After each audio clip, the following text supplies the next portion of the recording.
मित्रों, मनुष्य की जिंदगी में जन्म के बाद कोई सबसे बड़ा सत्य है तो वो मृत्यु है। साधु हो या संत, राजा हो या फकीर, जिस किसी ने भी इस मृत्यु लोक में जन्म लिया है उसे एक ना एक दिन इसे छोड़कर जाना ही होगा। ऐसे में जो लोग ये सत्य समझते हैं वो मृत्यु के बाद मोक्ष पाने की अभिलाषा में अपने जीते जी तो पुण्य कर्म करते ही हैं, बल्कि मरने के बाद भी कुछ कर्म ऐसे हैं जो अगर मृतक के परिवार वालों द्वारा विधि पूर्वक किए जाए तो मृतक की आत्मा को मुक्ति मिलती है। और मित्रों, इन्हीं कर्मों में से एक है अंतिम संस्कार के समय की जाने वाली कपाल क्रिया, जिसमें चिता में जल रहे शव के सिर पर 3 बार डंडा मारा जाता है।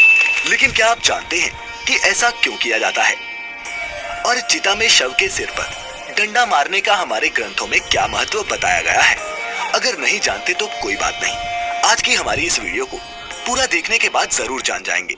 नमस्कार मित्रों, और स्वागतम कांड में मृत्यु के बाद किए जाने वाले कर्मों से जुड़ी बहुत सी मान्यताओं का वर्णन किया गया है। इसी अध्याय में शव के कपाल पर प्रहार करने की प्रक्रिया से जुड़ी विभिन्न धार्मिक तथ्यों का भी व्याख्यान किया गया है। गरुड़ पुराण में मनुष्य के अंतिम संस्कार को लेकर एक निश्चित विधि विधान का वर्णन मिलता है, जिसका पालन हिंदू धर्म के किसी भी व्यक्ति के अंतिम संस्कार के समय होता ही है। गरुड़ पुराण के अनुसार मृत्यु के पश्चात अंतिम संस्कार के समय शव को मुखाग्नि दिए जाने के बाद बांस के डंडे पर एक लोटा बांधकर शव के सिर पर घी डाला जाता है, और ऐसा इसलिए किया जाता है ताकि अग्निदाह के समय शव का सिर अच्छे से जल सके। इसके पीछे का एक कारण ये भी है कि मनुष्य के सिर की हड्डी बाकी अंगों की अपेक्षा ज्यादा मजबूत होती है, इसीलिए उसे अच्छे से अग्नि में नष्ट करने के उद्देश्य से ही शव की खोपड़ी पर ये घी डाला जाता है। अब प्रश्न ये उठता है कि शव के कपाल को पूर्ण रूप से नष्ट करना क्यों आवश्यक है? वास्तव में इसे करने के पीछे का कारण भी गरुड़ पुराण में वर्णित है, जिसके अनुसार यदि शव की खोपड़ी अग्निदाह के पश्चात अजली रह जाती है तब मृतक के अगले जन्म में उसका विकास पूर्ण रूप से नहीं हो पाता और वो अविकसित ही रह जाता है। इसके अलावा एक धारणा ये भी है कि अगर कपाल क्रिया नहीं की जाए तो मृतक के प्राण पूर्ण रूप से स्वतंत्र नहीं होते और उसके नए जन्म के मार्ग में बाधा उत्पन्न हो जाती है, जो कि उसके प्रियजन बिल्कुल भी नहीं चाहेंगे। इसीलिए शव के परिवार द्वारा अंतिम संस्कार की किसी भी प्रक्रिया में ढील नहीं दी जाती। विभिन्न धर्मों में मनुष्य के अंतिम संस्कार से जुड़ी अलग अलग मान्यताएं और विधि विधान है। जैसे कि इस्लाम धर्म में मृत्यु के बाद उनके शव को जलाया नहीं जाता बल्कि दफनाया जाता है, जबकि हिंदू धर्म में मृतक के शव को जलाने की मान्यता है, जिसमें महिलाओं और बच्चों के अंतिम संस्कार को लेकर भी अलग अलग मान्यताओं का वर्णन मिलता है। अगर आप इसके बारे में विस्तार से जानना चाहते हैं तो ऊपर दिए हुए आई बटन पर क्लिक करके ये वीडियो देख सकते हैं, जिसका पालन करने हेतु मनुष्य की मृत्यु के उपरांत शव के कपाल अर्थात सिर पर डंडे से ये प्रहार किए जाते हैं।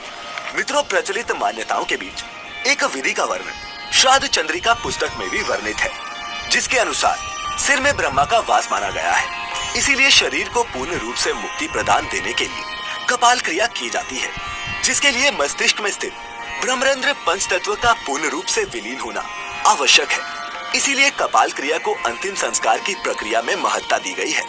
इसके अतिरिक्त आपने ये भी सुना होगा कि कुछ अघोरी और तांत्रिक कपाल का उपयोग अपनी तंत्र विद्या और सिद्धियां प्राप्त करने के लिए करते हैं। यदि ऐसा उनके प्रियजन के कपाल के साथ हो जाए तो मृत्यु के बाद मृतक के लिए मोक्ष प्राप्ति की प्रक्रिया असंभव हो जाएगी। इस कारण भी कपाल क्रिया करना आवश्यक हो जाता है। कपाल क्रिया को समझने के लिए हमें शरीर और इसमें मौजूद 7 चक्रों से जुड़े पहलुओं को जानना भी आवश्यक है, जिसमें मूलाधार, स्वाष्ठिधान, मणिपुर, अनाहत, विशुद्धि, आज्ञा चक्र और सहस्त्रार चक्र शामिल है।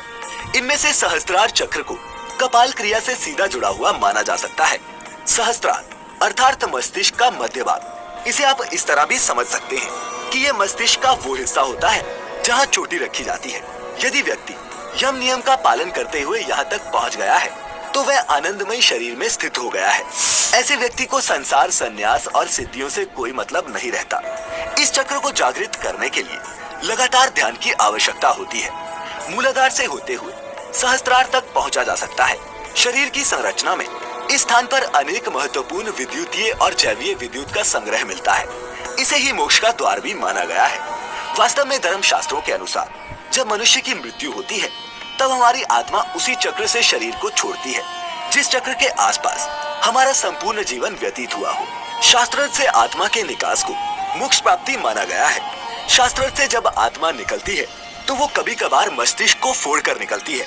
और मित्रों, ये भी जरूरी नहीं कि सातवें चक्र को जागृत करने वाले हर व्यक्ति की आत्मा मस्तिष्क को फोड़कर ही बाहर निकले, लेकिन ऐसा कभी कभी होता है। अगर किसी व्यक्ति की मृत्यु के दौरान अपने आप मस्तिष्क फट जाए तो मतलब साफ है कि वह साधारण व्यक्ति तो बिल्कुल भी नहीं रहा होगा और वह निश्चित ही मोक्ष प्राप्त करने वाला है। तो मित्रों, हिंदू धर्म में वर्णित कपाल क्रिया से जुड़ी ये मान्यताएं और विधि हिंदू धर्म में विश्वास रखने वाले लोगों के लिए किसी नियम से कम नहीं है, चाहे आप इन मान्यताओं में विश्वास रखते हो या नहीं। ये मान्यताएं अप्रत्यक्ष रूप से आपके जीवन से लेकर मरण तक आपसे जुड़ी हुई है और इसीलिए इनके बारे में जानना आपके लिए आवश्यक हो जाता है। खैर, अगर आप हिंदू धर्म से जुड़ी इसी तरह की और भी अनूठी जानकारियों से अवगत होते रहना चाहते हैं तो सब्सक्राइब करें हमारा, करके ये जरूर बताएं कि आपको हमारी आज की ये वीडियो कैसी लगी। साथ ही इसे अपने दोस्तों और रिश्तेदारों के साथ शेयर करना भी ना भूलें। फिलहाल आज के लिए इतना ही। अब इजाजत दें। आपका बहुत बहुत शुक्रिया।